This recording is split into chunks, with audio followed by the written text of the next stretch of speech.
La modélisation pour la santé et l'environnement.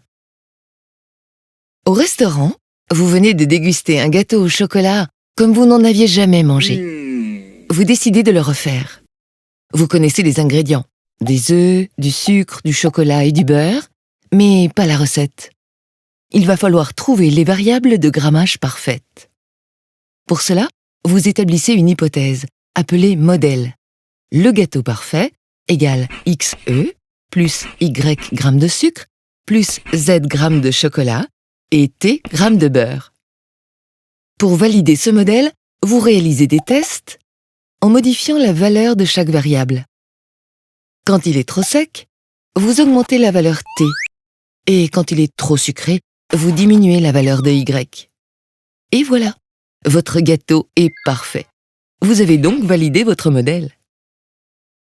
C'est l'ensemble de ce processus que l'on appelle la modélisation. Transformer une situation réelle en équation, puis la valider par des tests. Les modélisations sont aujourd'hui utilisées dans tous les domaines et à chaque étape de la recherche scientifique.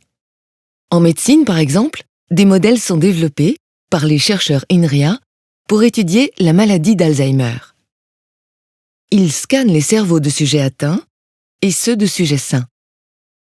Ils construisent des modèles mathématiques qui comparent au pixel près la structure de certaines zones de ces cerveaux afin d'identifier les différences entre les sujets sains et les sujets atteints.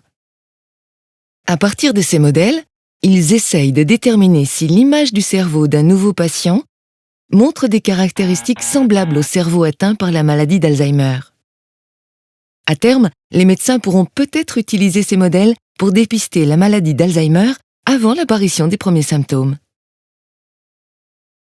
La modélisation est également utilisée pour étudier des problématiques environnementales, comme la gestion des déchets nucléaires.